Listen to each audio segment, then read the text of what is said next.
Good afternoon, everyone. Welcome to this webinar. We have a tasty menu for you at this Tech for Lunch. The Industrial Cybersecurity for small and medium-sized enterprises in OT, IT, and IIoT. So IT is the general IT, the OT is the operational technology, instrumentation and control, and Industrial IoT. Just before we start, make sure that you mute your microphones and you do not use your cameras. If you have questions underway, please post them in the Q&A section. You have a button there that you can use to post your Q&A. And just to make sure, we will record this event and we will share it later. And you're not supposed to record it yourself. So that was the rules for the meeting. And now we get to the content. So we'll have a quick look at the evolution of industrial cybersecurity incidents, which are increasing very quickly. We'll look at standards and guidelines and see how they can help us and how we can derive recommendations for application from them. We'll have a look at the European regulations, both for the users, operators, where we have the NIS2 regulation, and we have the technology providers or operators in the Cybersecurity Resilience Act. So we'll look at both and see how they interact and what the consequences are for us in the next section, which is what should we do? What should the technology providers do? What should the users do? And then next, how can we help you to continue this journey? So that's basically the content of this presentation. First question, how do we get there? If you look at the statistics of cybersecurity incidents, you see that they are increasing exponentially. In 2010, there were a few thousand. Now we are over 30,000. So it becomes more and more risky for us not to look at it, and the risk for our businesses is also increasing. So we'll have to do something about it. How did we get there? Well, we have on the left side, we have the operational technology, which traditionally has limited cybersecurity, and on the right side we have the IT, which has the standard cybersecurity. Many IT organizations have reasonable or good cybersecurity. Now, in recent years,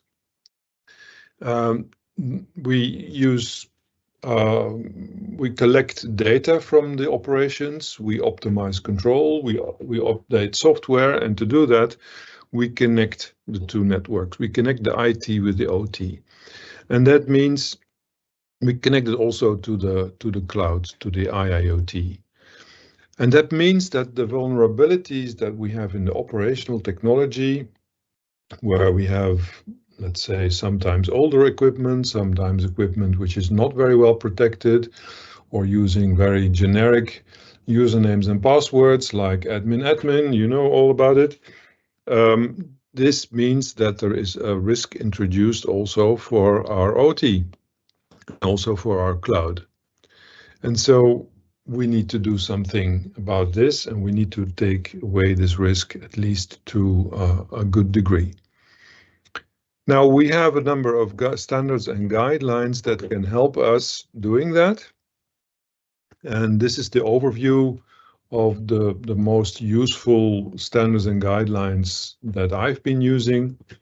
On the left side, you see the ISO 27000, which is really about IT. You have the Microsoft Azure Cybersecurity Framework for the cloud. And both are of, let's say, similar approach. They are IT-like. On the right side, you have the IEC 62443 standard, which is combined OT and IT cybersecurity. And so those are people who are really familiar with industrial control. but also with IT. And then at the lower side, you have the NIST. It's an American standard cybersecurity framework, which is similar in scope, I would say, but a little different in approach. It provides all kinds of ways to assess our operations, where the IEC 62443 is more helpful in setting up a process for protecting our operations. Now, if you start working with those standards, in particular with the IEC 62443, you can derive already very simple things to do. And that's what I used in our own organization. So my recommendation was to start with communication and networks and secure those, make sure we have proper device identification and management, we have proper user authentication, and that we have a certain cyber secure behavior in the organization, which will build over time a culture. I'll come back to that in a little bit more, little bit further down. And then in the next step, we can really set up a process, assess our risks, make an inventory of the equipment that we have, look at the different risk levels, look at the different security levels that we want to implement for the different network sections, remediate, maintain, and make it a regular improvement activity. Now, the next thing is the regulations. So the guidelines is really to help us. The regulations is also to help us, but it will force us to do things. In the EU legislative basics, you should know that there is frameworks that give overarching principles and rules. There are directives which have to be translated in national laws, and there are acts which are legally binding European law. And so the two that are really important for us, there are more in this space, but those are really the two most important ones, is the Cyber Resilience Act, which is a law and which is mainly applicable to technology vendors, people who make and sell technology. And then the second one is the NIS2 directive, which is the Network and Information Systems Security Directive, and the directive will be translated to national laws, and for Belgium that will be next year. And both include obligations for us, and both interact, as you can see from this diagram. So if we focus for a second on the diagram, you will see that the technology developers, providers, vendors are supposed to deliver cybersecure software or equipment or combinations of those, and those will need to be certified secure.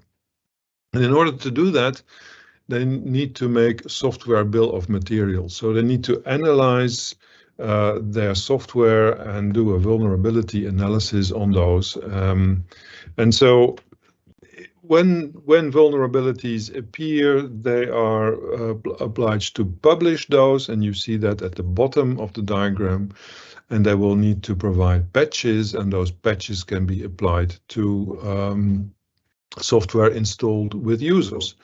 And so that is the way that those interact with each other. So the users, the operators, they pick up those patches and keep their system secure, which they are obliged to do according to the NIS2 regulation. Now, also users can find vulnerabilities and cybersecurity incidents, and also they will be obliged to publish those in order to warn other people. And to do so, there is a cybersecurity incidents response team, which links the different national cybersecurity response teams together. So there is a European coordination for cybersecurity incidents. So you have seen this term popping up, software bill of materials. What is this exactly? Well, you can see it as a tree structure that describes the different components of a software system, as subsystems and components. And it is really a help to analyze the vulnerabilities and the security aspects of that software, and can, of course, also be applied to hardware, the same principle. You can do this by hand, and you can do this in an automated way. And our colleagues at LSEC that I will present you later have some experience in automated analyses. So if we go a little bit more in detail, not too much, but a little bit, and we look at what the operators, the users need to do. First of all, they need to realize that cybersecurity is a management responsibility, will become a management responsibility very soon. So management needs to make sure that people are trained and are using cybersecurity practices. And what they need to do is to make sure that their network and information systems are secure, but also that their supply chain is secure, which means that everything that is coming in from the outside and leaving to other parties is also secure. And to demonstrate that you are applying this, you need to make sure that you use certified products. And that brings us to the technology providers, who are obliged to provide secure products. And in order to do so, they are supposed to do a security by design, which protects from unauthorized access and limits attack surface. And they need to manage their vulnerabilities, as we have seen earlier, and part of that is doing this software bill of materials analysis and disclose the vulnerabilities and their status, if they're fixed or not yet, and provide information to the users and publish those so that the users can pick up those patches and know if they are exposed or not. So those are the two laws and regulations that will be very soon active for Europe and that we'll have to respect. And so think back of those guidelines and regulations that we have seen that will be able to help us doing those things. So I try to summarize here, what should technology firms do? Today, it's mandatory for the United States if you want to export to the United States, and it is on a voluntary basis for the EU.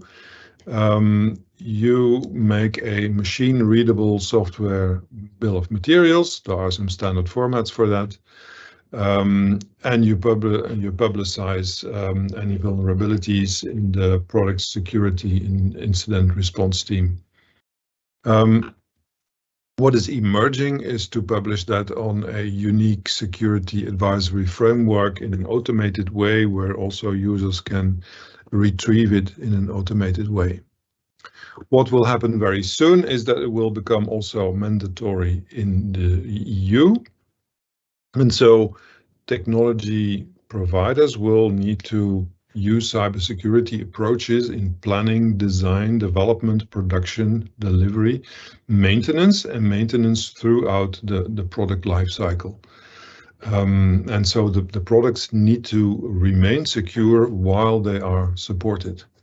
And making an SBOM is part of that. It will enable you to analyze your software and hardware and address the vulnerabilities.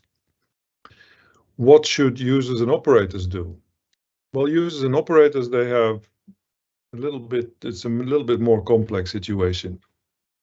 First of all, they have an organizational task, which is to name or to appoint a security or security combined with safety responsible, which is independent from other hierarchy. So they cannot be influenced by anyone, and they can, so to speak, issue their veto for certain practices used in production. On the technical side, they can use those guidelines that we talked about, the IEC 62443 or the NIST cybersecurity framework. that will help you analyzing and applying cybersecurity protection measures. And you can combine that with the IT security frameworks. And you usually start with those foundational requirements, as I mentioned earlier, and then you go in more detail by doing an assessment, implementing that, maintaining and updating it, and making it a regular activity. So in the foundational requirements, you see the items that I mentioned earlier. So you can segment your communication and networks. You put firewalls there to secure them. You make sure that your devices are identified and managed, that you know which devices are secure and which ones are not. You can then isolate the insecure devices. You can do the same thing with software, by the way. You make sure that your users are authenticated both in the IT but also on the OT side, in the controllers and the machines. You make sure to do that on an individual level and not using generic accounts, and using multi-factor authentication techniques. And you promote cybersecure behavior, for example, not using USB sticks that have a very high risk of being infected, and separating the private and the business usage of computers. So those are a few starters, I would say, to fill a few often occurring gaps. And then the next level would be to do an assessment. So you need to look at which assets do I have, which networking zones do I have, how do I want to secure them to higher levels or lower levels, depending on the functions of those zones. Do a threat risk assessment, make that quantified to a certain extent. You can use the qualitative assessment tool from the Cybersecurity Center of Belgium to do that. And then you define your responses, your countermeasures, you define your policies, and you implement those and maintain those. So that is what we suggest you start thinking about and you start doing, because we will need to go into action. And how can we support you with that? Well, first is awareness. So that's where we started with here. We can help with some knowledge transfer to put you in contact with the right people, the right documents, the right websites. Help you as technology providers to do your software bill of materials analyses and help you publishing vulnerabilities, monitor them, maybe adopt the Common Security Advisory Framework, and get prepared for the Cyber Resilience Act. For the users and operators, we can help you do a landscape analysis, define the security zones and the requirements for those zones, do some quick fixes as I explained above, help you with automated consultation of vendor published vulnerabilities and maybe SBOMs, establish a process for cybersecurity assessment, remediation, implementation, and maintenance. And then if you have your own software, or if you have integrators that make software for you, then you are also responsible, just as the vendors, to make that SBOM and to analyze the risk of the different components of your software. And then we can define a roadmap for assessment and implementation. Now, we don't pretend to know everything, and we're not alone in this. So we can help you, and also our consortium members, for example, leaders in security, can help you doing the SBOMs. And we have also COSIC as a partner, who are very competent in doing detailed risk analysis, for example, plus other partners. So we're definitely all there to assist you and help you with that. And on top of that, there is the VLAIO cybersecurity improvement tracks. as well as the European digital innovation hubs, which we are also a member of, which really focuses on digitalization as a whole, of which cybersecurity is also a part. And that is a very holistic approach that we certainly would recommend.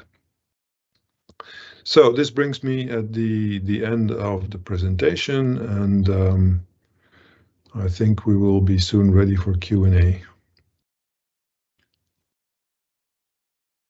Okay, Valentin, thank you for the clear explanation of the legal framework of cybersecurity within this environment. First of all, I had some question if the slides will be shared, and yes, of course, everyone who has registered to this webinar will receive the recording of this webinar as well as the slides in a PDF form. So just so you know. Then there are two questions which kind of situate in the same environment, let's say. So I'll read them both and you can maybe give a combined answer. So the first one is, will Belgian legislation of NIS2 require every piece of software in the OT environment to be up to date at all times? Because often this is a problem in OT environment due to supplier support. And then the other question is, machinery often has a long lifespan in SMEs. So if vendors have to start supporting controls for a long time, what is this going to mean if the manufacturer no longer provides security updates? Can you continue to use the machine in the future? Who controls this, and are there penalties? Okay, so let me start with the end, because basically I don't know and I would have to look it up. I don't know if there are penalties. I think in the beginning there will certainly not be penalties. In terms of keeping the system secure, the approach that we have been using is to make sure that the insecure devices or the not supported devices are isolated and not accessible. So you can organize your networks in a way that the insecure devices are let's say absolutely not reachable, or on a leg or part of the network that is protected by, you could say, a guardian or a firewall. So you can use them, you can have them on your networks, but you should keep them behind a protecting firewall to make sure that they cannot do any harm. I think that's the most practical way to handle them, and I think it could be argued reasonably that it is still a secure approach. Now, that ties into the next question, which is the support for devices from vendors. I think vendors. It's a very interesting discussion, because the first thing you would think of is that the products would become more expensive because there is more work for the vendors to keep them secure. That is definitely true. On the other hand, if those systems are more secure, we will have less incidents and we also have less cost on the industry side. And so we believe that ultimately there will be more benefits for the end user, because we will not get outages and we will not get hacked, and our systems will not go down because someone has succeeded to put some ransomware on our equipment. So we may be concerned in the beginning that the cost of the equipment will increase a little bit, but in the end we will probably have a lot of gains, because we will avoid a lot of outages. And so, yes, the vendors will have to put the energy in keeping it secure, and we on our side we will need to put the energy in keeping our systems secure and analyzing them. And also there you can have the same reasoning. It's probably worthwhile to spend a little bit of energy, time, and money to keep your system secure, compared to having a major outage and not being able to produce at all, or having your client's information leaked out, or other disastrous results. Okay. I hope that answered the question. If there is follow-up questions on that, happy to answer. You can send me a mail and we'll look to it together. Okay. Next question, are machine builders also concerned with CRA? Yes, machine builders are also concerned with CRA. Okay. Because they have software built in, usually in their machines. Yeah, that's clear. Another question, cybersecurity as a management responsibility. Do you have some high-level documents that we can share with our management? They are probably not reading the directives to raise their awareness. Yeah, what I know the paragraph that talks about it. What I will do as a follow-up is make a small summary of what the management responsibility is, and I'll write that up on one slide and I'll include it in the handout. So give me a day and I'll add that information so that you can convey that to your management. Okay, that's great. I have one more question for now, Valentin. Are open source software also subject to this rule? Who is responsible in open source software? Excellent question. Thank you for this question. No, open source and non-commercial software are not subject to this regulation.